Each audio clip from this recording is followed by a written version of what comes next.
Welcome to all my friends at my YouTube channel and KT industrial trainer से मैं नीरज कुमार तोमर आज आपके लिए लेके आया हूँ एक नया टॉपिक जिसका नाम है पीपीएम। फ्रेंड्स, मैन्युफैक्चरिंग इंडस्ट्री में काम करने वाले सभी लोगों ने पीपीएम का नाम जरूर सुना होगा। पीपीएम का फुल फॉर्म होता है पार्ट पर मिलियन। 1 मिलियन पार्ट प्रोड्यूस करने में कितने डिफेक्टिव पार्ट हमने प्रोड्यूस किए, ये चेक करने के लिए हम लोग पीपीएम कैलकुलेट करते हैं। यहाँ पे समझते हैं what is PPM in manufacturing process.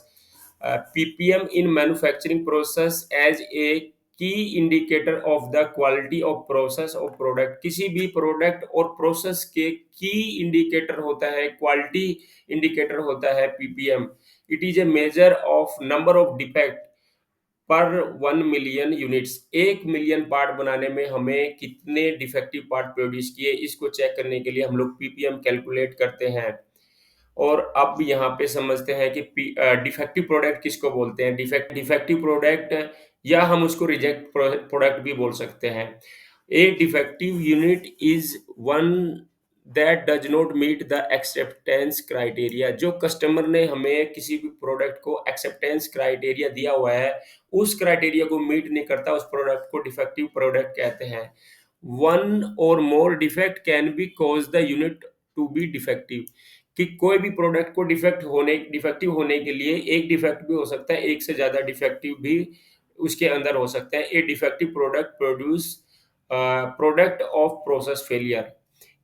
एक डिफेक्टिव प्रोडक्ट का जनरेट होना एक प्रोसेस फेलियर का उदाहरण है।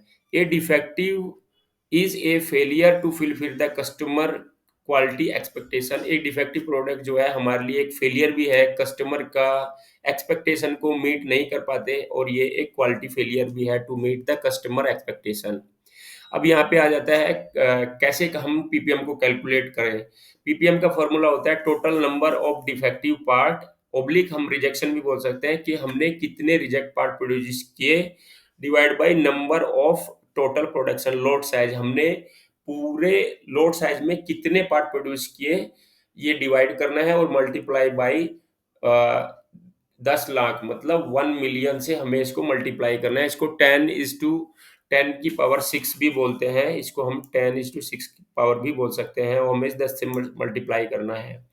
मतलब लोड साइज हमारा एक मशीन का भी हो सकता है, हमारी कंपनी में बहुत सारी मशीनों का भी हो सकता है। ये लोड साइज को हम एक दिन में भी कैलकुलेट कर सकते हैं, एक मंथली भी कैलकुलेट कर सकते हैं। और हमने यहाँ पे इसको समझने के लिए एक एग्जांपल लिया है कि पीपीएम को कैसे कैसे कैलकुलेट करें। एग्जांपल हमने यहाँ पे लिया है, मान लीजिए एक मैन्युफैक्चरिंग कंपनी जिसने total 280 numbers defective part produce किए in 24 hour, and total production produce किया 65,720 प्रोडक्शन। तो अभी हम यहाँ समझेंगे कि इसका पीपीएम कितना आएगा। यहाँ पे हम फॉर्मूले में देखेंगे टू, फॉर्मूला है हमारा total defective part by total total production.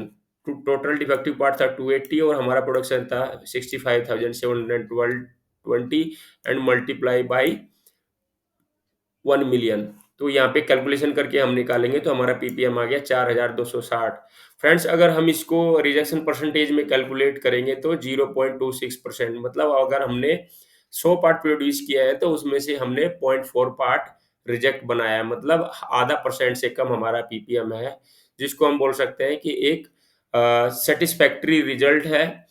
और यहाँ पे अगर हम रिलेशन की बात करें, पीपीएम परसेंटेज में क्या रिलेशन है, 1% इक्वल टू होता है 10,000 पीपीएम। दोस्तों, यही था पीपीएम कैलकुलेट करने का तरीका। उम्मीद करता हूँ आपको समझ में आया हो। बहुत बहुत धन्यवाद। Thank you.